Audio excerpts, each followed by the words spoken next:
আমরা সেদিন যাচ্ছিলাম সান্টা ফিয়েস্তা শোটা দেখতে। খুব এক্সাইটেড ছিলাম, ভীষণ সুন্দর একটা শো। আর আমাদের ওইখানেই সেদিনে ডিনারের অ্যারেঞ্জমেন্ট ছিল, ওদের সমস্ত কিছু। যাই হোক, দেখতে থাকো। কী যে অদ্ভুত সুন্দর একটা জায়গা, মানে সেটা বলে বোঝানো যাবে না। ইভেন প্রত্যেকটা জায়গায় এত সুন্দর। আর সান্টা ফিয়েস্তা শোটা এরপর আমরা ডিনার করে তারপরে দেখতে যাব আর কি, এই সারাউন্ডিংয়ের মধ্যেই। তবে সেইটা দেখানো অ্যালাউ না, মানে ফোনে ভিডিও করা অ্যালাউ না।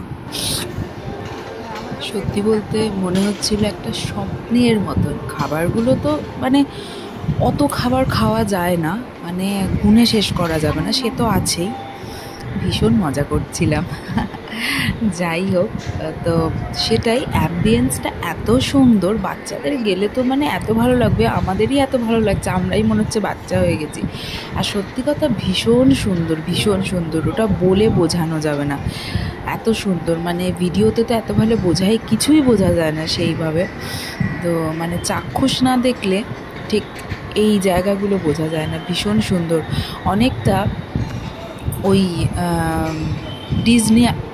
ডিজনিল্যান্ডের মতন। তো বেশ সুন্দর, অনেক ডেজার্ট ছিল সত্যি কথা, সবগুলোই বেশ ভালো ভালো। তবে হ্যাঁ, ইন্ডিয়ান ডেজার্টের থেকে একটু আলাদা এই যে এই জায়গাটা। এখানে অনেক সুন্দর সুন্দর এরকম প্লেস আছে কিছু, যেগুলো বাচ্চাদের ভীষণ ভালো লাগবে, আর আমাদেরও ভীষণ মন কেড়ে নিয়েছে। তো পুরো ডিজনিল্যান্ড মানে বলতে গেলে আর কি।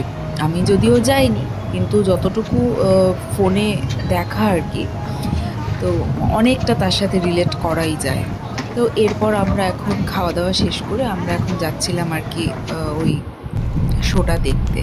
তারপরে কি রাতে শোফো দেখে বাড়ি ফিরলাম, বাড়ি ফিরে শুয়ে পড়লাম। পরের দিন আমাদের ছিল ব্যাংককে যাওয়ার। তো চলো দেখতে থাকো। টাটা, আবার দেখা হচ্ছে নেক্সট ব্লগে। ততক্ষণে সবাই ভালো থেকো, সুস্থ থেকো। টাটা।